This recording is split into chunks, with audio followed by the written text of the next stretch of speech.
दोस्तों, सपा प्रमुख अखिलेश यादव ने दावा किया है कि बिहार चुनाव में धांधली होगी। बीजेपी हर चुनाव के लिए एक नई रणनीति बनाती है और इस बार उसने बिहार के लिए भी कुछ ऐसी ही रणनीति बनाई है। ये दावा अखिलेश यादव ने किया है। उन्होंने आरोप लगाया है कि बीजेपी ने जिस तरह से उत्तर प्रदेश में धांधली, यानी कि अब बिहार चुनाव में भी बीजेपी बड़ी धांधली करके वोट जीतना चाहती है, वहां पर भी उसी तरह से छल कपट करके ही बीजेपी वोट जीतेगी।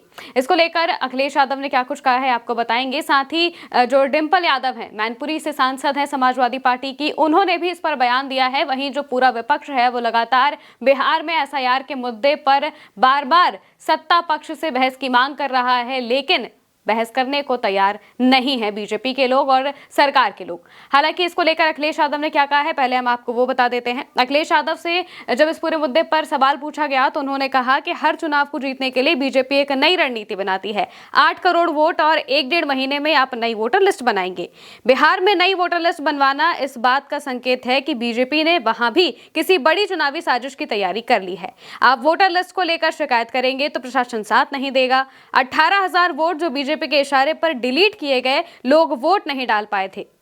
हमने चुनाव आयोग से शिकायत की थी, लेकिन किसी भी बीएलओ या फिर दूसरे अधिकारी पर कार्रवाई नहीं हुई। अभी उपचुनाव में पुलिस ने बंदूक से वोट रोका था। मैं दावे से कहता हूं कि कुंदरकी में आप सीसीटीवी निकाल कर देख सकते हैं, पुलिस वोट डालती मिलेगी।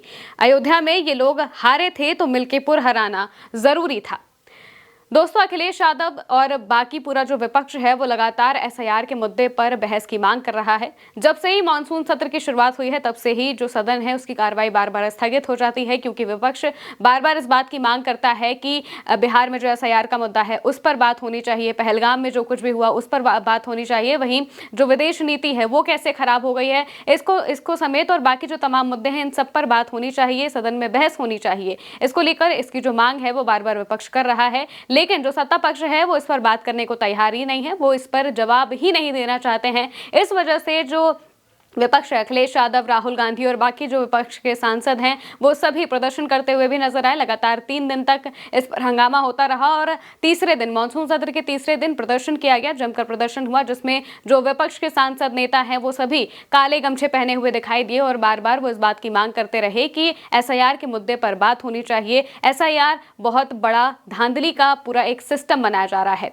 दरअसल अखिलेश यादव इस बात को कह रहे हैं कि जिस तरह से उत्तर प्रदेश में भी चुनावी रणनीति के तहत बीजेपी ने कुछ ऐसी चीजें की थी कि 18 लाख वोटों को काट दिया गया था, और जब इसको लेकर अखिलेश यादव ने चुनाव आयोग से शिकायत की थी तो किसी पर भी कोई कार्रवाई नहीं हुई, कोई भी अधिकारी नहीं नपा गया। और इसके अलावा भी उन्होंने कई आरोप लगाए हैं। वहीं उन्होंने इस बात को पुख्ता तरीके से कहा है कि कुंदरकी, मीरापुर, अयोध्या का चुनाव पुलिस और प्रशासन ने मिलकर लूट लिया। बिहार में नई वोटर लिस्ट बनने का मतलब है कि भाजपा ने बेईमानी करने के लिए कोई बहुत बड़ी तैयारी करी है। यानी कि वो सीधे तौर पर कहते हैं कि जो इससे पहले यूपी में चुनाव हुए थे उसे पुलिस और प्रशासन ने पूरे तौर से लूट लिया था, क्योंकि जो आम लोग थे उनके कई लोगों के तो वोट ही काट दिए गए थे, कई लोगों को वोट देने नहीं दिया गया था। इसके अलावा भी तमाम आरोप वो लगातार लगाते हैं। ईवीएम पर भी उन्होंने आरोप लगाए थे। वहीं अब जो बिहार में एसआईआर का मुद्दा है, इसको लेकर उन्होंने कहा है कि बिहार में भी एक नई बेईमानी की रणनीति जो है वो बीजेपी पूरे तौर से बना रही है। वो बेईमानी करना चाहती है, इस वजह से ही वो अब अपनी नई रणनीति पर उतर आई है। अब देखना होगा कि बिहार चुनाव में क्या कुछ होता है और सदन की कार्रवाई ऐसे ही कब तक स्थगित होती रहती है, क्योंकि 3 दिन हो चुके हैं, लेकिन प्रॉपर एक बहस जो होनी चाहिए वो नहीं होती है। सुबह सुबह जैसे ही सदन शुरू होती है कुछ देर में 12 बजे तक स्थगित हो जाता है, इसके बाद 2 बजे तक, और फिर सदन चलता ही नहीं है। बार बार ये जो